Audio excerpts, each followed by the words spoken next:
Assalamualaikum warahmatullahi wabarakatuh. Selamat malam para pecinta cerita horor.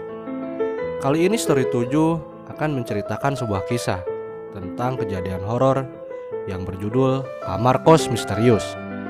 Dan bagi kalian penonton setia Story 7 ataupun yang sudah subscribe, saya ucapkan banyak terima kasih. Semoga rezeki kalian lancar dan juga diberi kesehatan. Amin. Mari kita ke ceritanya. Dan selamat mendengarkan.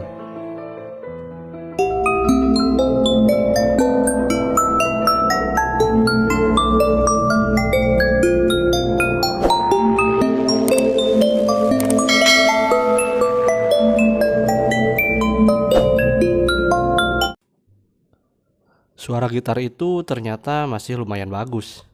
Ya, sebuah gitar berwarna coklat, khas produksi Klaten. Gitar yang hampir butut itu menjadi salah satu harta berharga bagi Andre. Seorang mahasiswa yang ngekos di sebuah kamar ukuran sekitar 3x3 meter yang terletak di kawasan sebuah kampus swasta di Jalan Kaliurang, Yogyakarta. Belum juga hilang suara gitar tersebut, mendadak muncul bunyi dentuman musik dari sebelah kamarnya. Kamar si Randi, anak kos paling muda dan paling nyeleneh. Randi ini kadang cuek kalau muter musik dengan volume kencang di tengah malam. Kalau ada tamu yang datang ke kos meskipun tamunya seorang cewek, si Randy ini santai saja, nampang depan kamarnya dengan memakai celana pendek dan badan polos tanpa baju. Seakan ingin memamerkan perut buncitnya yang bulat kayak speaker di kamarnya. Selain Andre dan Randi, penghuni kos tersebut ada 3 lagi, Janu, Yono, dan Firhan. Seperti anak kos pada umumnya, kehidupan mereka tidak jauh dari urusan kuliah. Main ke mall dan makan plus ngutang ke warung bubur kacang hijau, Burjo. Jangan tanya soal pacaran pada mereka, karena mereka jomblo sejati. Kos mereka berjejer 2, kamar Andre dan Randi paling depan dan agak menjorok jalan sehingga menghadap langsung ke jalan kecil depan kos. Pagi itu kebetulan jadwal kuliah mereka semua kosong. Mereka nongkrong di depan kos. Randi melakukan ritualnya di pagi hari, ngeteh sambil dengerin musik yang diputar dari kamarnya. Sejurus kemudian terdengar Randi menceletuk, "Hai, mau kuliah ya?" Sambil memandang seorang yang lewat di depan kos. Seorang mahasiswi tampak tersenyum dan tersipu malu sambil mempercepat langkahnya. Kos Andre memang bagaikan jalur alternatif, karena bisa menjadi jalan pintas bagi mahasiswa atau mahasiswi kos-kosan yang ingin berangkat ke kampus.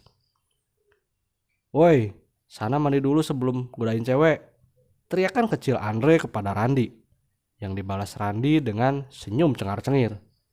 "Iya Ran, mandi dulu lah," timpal Janu. "Sebentar lagi kita mau rapat anak kos loh," pungkas Janu. Walaupun badan Janu kecil, tetapi paling dewasa sikapnya di antara para penghuni kos. Saat bersamaan kelihatan Firhan yang badannya paling gede sedang duduk sambil mengangkat-angkat barbel kecil. Barbel yang dibuat seadanya dari hasil sisa semen punya bapak kos, Pak Arya. Pak Arya bersama istri dan kedua anaknya tinggal di rumah terpisah yang bersebelahan dengan kos-kosan Andre dan teman-temannya. Satu anak kos yang tidak kelihatan pagi itu adalah Yono, yang biasanya lebih sering di dalam kamar sambil nonton TV atau bermain game di komputernya. Beberapa waktu setelah makan siang, anak-anak kos berkumpul di kamar Janu untuk rapat bersama. Pertemuan itu biasanya untuk berembuk mengumpulkan iuran listrik, menyusun jadwal membersihkan kamar mandi, dan hal-hal lain. Janu yang memimpin rapat sempat mengingatkan beberapa hal kepada Randi agar menyetor uang listrik lebih banyak karena dirinya yang paling banyak membawa barang elektronik. Janu juga menyampaikan pesan dari Pak Arya kepada Randi. "Randi, Kamu diminta Pak Arya kalau malam jangan putar lagu keras-keras, berisik. Tugas Janu. Iya mas. Randi menjawab pelan sambil menunduk. Randi memang segan kalau berhadapan dengan Janu. Beberapa hari kemudian, keadaan kos Andre mulai berubah aneh. Sore itu menjelang maghrib. Di kos cuma ada Andre dan Janu. Andre duduk di depan kamar sambil bermain gitar. Dari depan kamar, Andre bisa langsung terlihat jalan pintas yang biasa dilewati para mahasiswa yang hendak pergi kuliah. Jalan itu kalau sore hari kelihatan samar terangnya karena rimbunnya beberapa pohon mangga di sekitarnya. Janu terlihat sedang menyiram bunga dan tanaman yang lain yang ada di kos. Pak Arya tampak sedang mengaduk sampah sambil membakarnya persis di depan halaman rumahnya yang berdekatan dengan jalan.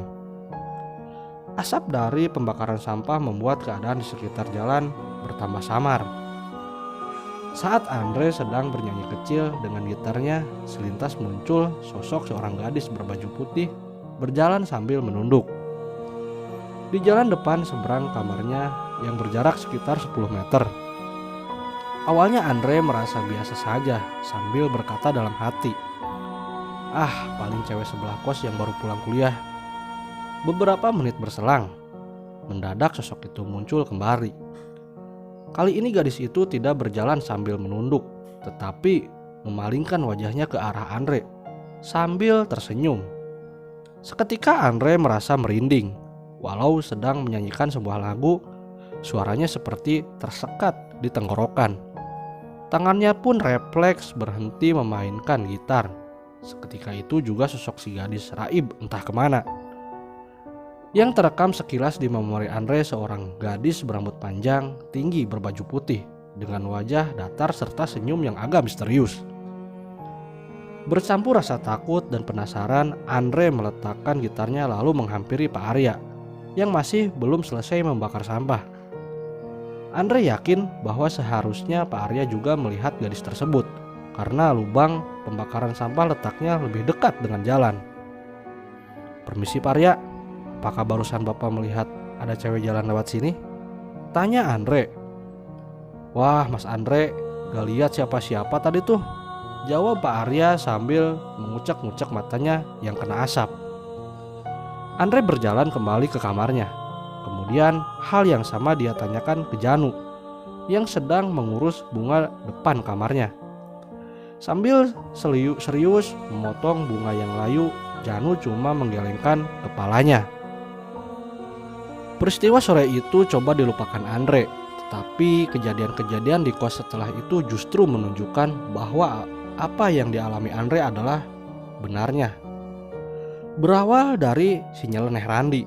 Hari Kamis pagi, dia masuk ke kamar Andre sambil berbisik, "Re, please jangan bilangin Mas Janu ya," sambil mengaturkan kedua tangannya. "Kamu ngusulin siapa lagi toh, Randi?" selidik Andre. Randi kemudian menjelaskan bahwa hari Rabu kemarin dirinya bolos, gak kerjakan tugas bersihkan kamar mandi kos karena dilihatnya kamar mandi sudah licin, seperti sudah ada yang membersihkan. Info dari Randi membuat Andre penasaran. Kamar mandi di kos mereka cuma satu dan letaknya agak menjorok ke belakang, paling dekat dengan kamarnya Yono. Pada Kamis sorenya Andre coba cek ke Janu dan Pirhan. Keduanya mengaku sedang tidak berbaik hati untuk membantu mengerjakan jadwal tugas orang lain. Orang terakhir yang belum Andre tanyakan adalah Yono. Ketika Andre sampai ke kamar Yono, ia sedang tiduran sambil memainkan game di komputer dengan stick di tangannya. "Yono, apa kamu kemarin membersihkan kamar mandi?" tanya Andre. "Ah, ngapain?